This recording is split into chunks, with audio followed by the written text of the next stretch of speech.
Career career options बहुत सारे available है, लेकिन आप कंपटीशन भी देखिए कि कितना बढ़ता जा रहा है, और उसके वजह से बच्चे जो होते हैं वो थोड़ा सा डिप्रेस हो जाते हैं, डर जाते हैं कि कहीं ऐसा ना हो कि हमारा फैसला गलत साबित हो जाए। अगला सवाल कविता जी, इसी से जुड़ा मैं आपसे समझना चाहूंगी। साइंस, कॉमर्स, आर्ट, हम देखें तो ये सबसे महत्वपूर्ण और मेन फील्ड्स यही हैं। इसी में से फिर सब फील्ड्स आगे आती हैं कि आपको साइंस, आप अगर साइंस स्टूडेंट है तो इंजीनियर, डॉक्टर, कॉमर्स है तो सीए, सीएफए, और आर्ट्स है तो आप कुछ अन्य जो आर्ट से जुड़ी फील्ड होती है उसमें जा सकते हैं। मैं न्यू एज प्रोग्राम्स के बारे में आपसे जानना चाहती हूँ।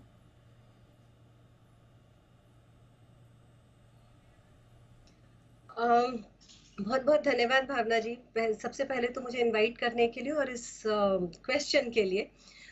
देखिए कैसे होता है ना कि हमारी कंट्री में अभी भी जो एजुकेशन का मॉडल है वो 10th 12th का मॉडल है। हम्म। एंड उसके बाद न्यू एज टेक्नोलॉजी है या न्यू एज फील्ड्स हैं, उसमें अगर आपको जाना है तो कहीं ना कहीं एक छोटा सा गैप आ जाता है उन फील्ड्स की रिक्वायरमेंट में और जो हम 10th या 12th में पढ़ के आ रहे हैं। हम्म। तो जैसा कि अशोक जी ने कहा या विरल जी ने कहा कि इट्स ऑल अबाउट अपस्किलिंग।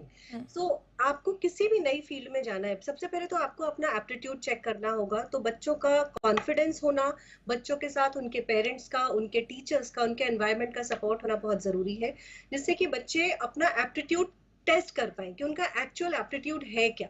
अगर किसी का लॉजिकल थिंकिंग नहीं है और उसके बाद भी अगर उसे लगता है कि नहीं I have to go in a tech side या एक ऐसी फील्ड में जाना है जहाँ पे बहुत ज्यादा लॉजिक्स की आवश्यकता है, तो शायद वो रॉन्ग करियर चॉइस होगी। सो बेसिकली आई थिंक इस समय चॉइसेस बनाने के लिए सबसे ज्यादा जरूरी होता है कि आपके पेरेंट्स का सपोर्ट, आपके काउंसलर्स का सपोर्ट, आपके टीचर्स का सपोर्ट, आपके स्कूल का सपोर्ट, एंड देन आपको आइडेंटिफाई करना कि आपकी अपनी स्ट्रेंथ क्या है, उसके अकॉर्डिंग आपका aptitude and then choice of the fields. हम्म। क्योंकि कन्वेंशनल फील्ड्स है, काफी सारी है, एज यू राइटली सेड कि मेडिकल है, इंजीनियरिंग है, सीए है, सीएमए है, सीएस है, लॉ है, ये सारी कन्वेंशनल फील्ड है। लेकिन अगर हम आ जाते हैं अनकन्वेंशनल फील्ड या नॉन कन्वेंशनल फील्ड में, तो डिजाइनिंग है। अभी डिजाइनिंग में जी भी बहुत बिल्कुल, सारे इसी सब से जुड़ा पार्ट्स हैं। मैं और सबसे कुछ अच्छी सवाल बात यह है आपसे कि अब इंडिया पूछना में चाहती थी। स्पेशलाइजेशन हमें अंडरग्रेड्स में मिलती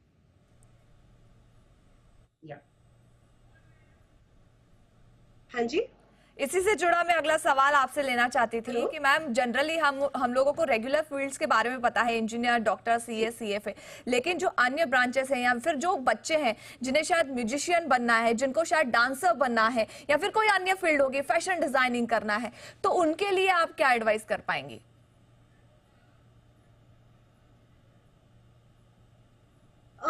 सबसे अच्छा होता है, वही मैं आपको कह रही हूँ कि इंडिया में अब जो यूनिवर्सिटीज हैं या अब्रॉड यूनिवर्सिटीज हैं, उनमें काफी सारे स्पेशलाइजेशन ग्रेजुएशन या अंडरग्रेड जिसे हम बोलते हैं उस लेवल पे आ गए हैं। तो यदि किसी को म्यूजिक पढ़ना है तो एक म्यूजिक के साथ ही वो अपना अंडरग्रेड परस्यू कर सकता है। किसी को फैशन डिजाइनिंग करना है वो उसके साथ आगे जा सकता है।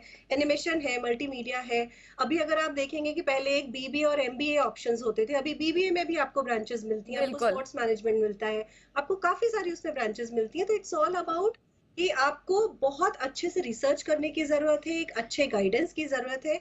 और सबसे ज्यादा जो मैं आपको यहाँ सभी को कहना चाहती हूँ कि मार्केट रिसर्च की जरूरत है कि फ्यूचर ट्रेंड्स क्या है, आज जो हम चूज कर रहे हैं उनका फ्यूचर में क्या रोल है। Because now world is evolving, बहुत फास्ट इवॉल्व हो रहा है। जी तो बिल्कुल। Understanding of futures unseen is very important. So market trend, market research की बहुत आवश्यकता है। बिल्कुल, तो मार्केट ट्रेंड के पास ध्यान देने की बेहद ज्यादा जरूरत है। अशोक जी, मैं आपसे समझना चाहूंगी, इस मार्केट ट्रेंड को कैसे समझा जाए? किसकी डिमांड सबसे ज्यादा है, या आने वाले वक्त में इस इंडस्ट्री की डिमांड बढ़ सकती है? इसे एनालिसिस कैसा किया जाए? हम्म, अ, तो दो चीजें मैं कहना चाहूंगा। पहले तो आपने ये सब्जेक्ट चॉइस की बात की, हम्म। वो एक बड़ा ट्रिकी सब्जेक्ट है। 12th तक बच्चे ऑलरेडी सब्जेक्ट चॉइस कर चुके हैं। हाँ, राइट। तो साइंस वाले तो ह्यूमैनिटीज में जा सकते हैं, जी। कॉमर्स में भी वो इकोनॉमिक्स ले सकते हैं, जी लेकिन रिवर्स पॉसिबल नहीं है। बिल्कुल। एक ह्यूमैनिटीज का बच्चा साइंस के करियर में एक साइंस के माध्यम से तो नहीं जा सकता। एचआर में ऑफ कोर्स वो जा सकता है, एक साइकोलॉजिस्ट के रूप में जा सकता है, एक एडवाइजर के रूप में जा सकता है, एक मार्केटिंग में भी जा सकता है, सेल्स में जा सकता है। तो ये हम सभी लोग मिलजुल कर यही कहने की कोशिश कर रहे हैं कि ऑप्शंस बहुत है। अब रहा आपका दूसरा सवाल, तो मार्केट ट्रेंड्स के लिए ही हम लोग ये बताने की कोशिश कर रहे हैं कि एक्सप्लोरेशन, रिसर्च, इंटर्नशिप, ये सारी इंफॉर्मेशन हमारे सामने आ रही है। जी। ऐसा नहीं है कि आप जैसे कि कविता जी ने मल्टीमीडिया एंड टेक्नोलॉजी इसकी बातें बताई, लेकिन बहुत डीप रिसर्च भी ये कहता है कि नई-नई जो सनराइज़ इंडस्ट्रीज़ जिसको हम कहते हैं, फॉर एग्ज़ाम्पल क्लाइमेट चेंज, हुँ, green industries, ocean energy and ocean economy, हुँ, बहुत सारी चीज़ें हैं ऐसी नई-नई जो आ रही हैं। और साइंस एंड टेक्नोलॉजी तो ऑल टाइम फेवरेट फील्ड है जिसमें कि बहुत-बहुत नए-नए ऑप्शंस आ रहे हैं। हुँ, और जहाँ तक आपने एक तीसरी चीज़ कही वो बड़ी अच्छी बात थी कि इन सब के अलावा बच्चे कुछ अपने को एक्सप्लोर करना चाहते हैं, चाहे वो म्यूज़िक में हो, आर्ट जी, में है, चाहे वो थेरेपी में है या जो भी है, उसके लिए भी पेरेंट्स को उनको वो करना चाहिए। हुँ, लेकिन चौथी बात मैं जोड़ना चाहता हूँ, मुझे आप अलाउ करें कि आज अब वो दिन नहीं रहा कि जी। एक करियर आप चुन लेंगे और अगले 30 वर्षों तक उसी करियर में हुँ, होके हुँ, आप रिटायर होंगे। हुँ, हुँ, अब जो रिसर्चर ये कह रही हैं कि 30 या 35 वर्ष के पहले हर एम्प्लॉयी जो है 4 या 5 करियर्स बदल चुका हो। बिल्कुल, तो इसका बिल्कुल। मतलब क्या है कि हमें स्किलिंग, अपस्किलिंग, मल्टीटास्किंग इन सबों की ज़रूरत है। जी, और जी, इसलिए हर बच्चा आज ये समझे कि वन डायरेक्शनल पाथ तो आज लेना पड़ेगा, जी। लेकिन हमें वो बहुत सारे स्किल्स को डेवलप करना पड़ेगा, जिससे कि हम एडैप्टेबिलिटी का जो फैक्टर है, जो बहुत ही इम्पोर्टेंट है, उसमें हम ना चूक जाएँ। ये बड़ी आवश्यक बात है। बिल्कुल, बिल्कुल, काफ़ी अच्छी बात बताई सर आपने कि मल्टीटास्किंग होना बेहद ज़रूरी है क्योंकि एक करियर पर हम टिक नहीं रहे हैं और करियर जो है वो बदलते जा रहे हैं। एज ऑफ 30-35 तक कम से कम 4 करियर हम बदल चुके होते हैं या अपने स्किल्स को बढ़ा चुके होते हैं और स्किल एक बेहद महत्वपूर्ण पार्ट है, मैं ये समझ सकती हूँ। विराल जी, आपके पास आते हुए स्किल और एजुकेशन इन दोनों में मैं फर्क आपसे समझना चाहती हूँ और साथ ही बच्चों के मन में एक डर बैठता है कि हमें अपने स्किल्स को आगे बढ़ाना है या माँ बाप कह रहे हैं इसलिए इस एजुकेशन को या फिर इस फील्ड में हमें आगे जाना है। कैसे इसमें हम लोग सिलेक्ट कर सकते हैं कि हमें क्या करना चाहिए?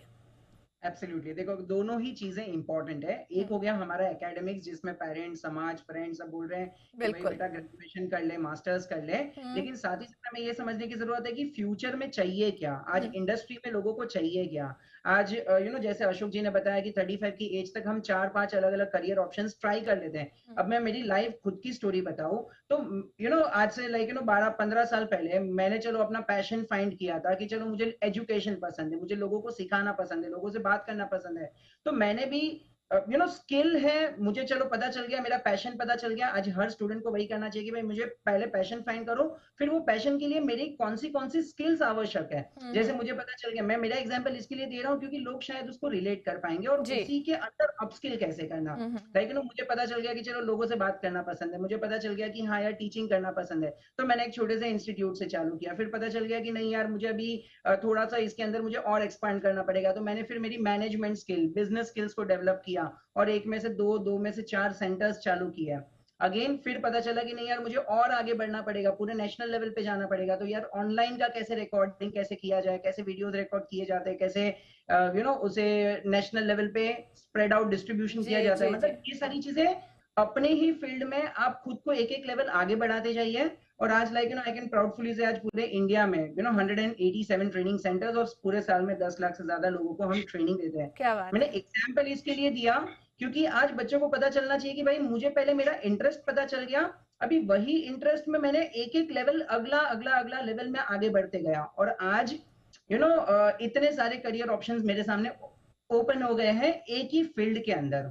तो सेम वे आज बच्चों को भी वही करना चाहिए कि अपनी कॉलेज की पढ़ाई पे तो फोकस करो ही, हम्म, क्योंकि एक डिग्री जरूरी है। आज हम्म, इंडिया में भले हम कितना भी बोले कि चलो स्किल जरूरी है, बिजनेस के लिए आपके पास काबिलियत होनी चाहिए, लेकिन अगेन एक पैटर्न है कि भाई पढ़ा लिखा बेटा होना जी, चाहिए। तो जी, इस ग्रेजुएशन का डिग्री कर लो, लेकिन फोकस ये करो कि आपकी काबिलियत आप कैसे बढ़ाओगे, बिल्कुल। आप अपने स्किल्स को कैसे डेवलप करोगे, आप स्किल्स के ऊपर फोकस करो। और वो भी ऐसा नहीं है, अगेन जैसे सर ने बताया, अशोक जी ने, कि एक चीज सीख ली तो उस पर टिके रहेंगे। हमें हर महीने, हर साल, एवरी डे कुछ ना कुछ नया नया सीखना पड़ेगा और आगे बढ़ता रहना पड़ेगा। बिल्कुल, बिल्कुल, हमारे नॉलेज के पिटारे में हर दिन हमें एक चीज डालनी है, ये मैं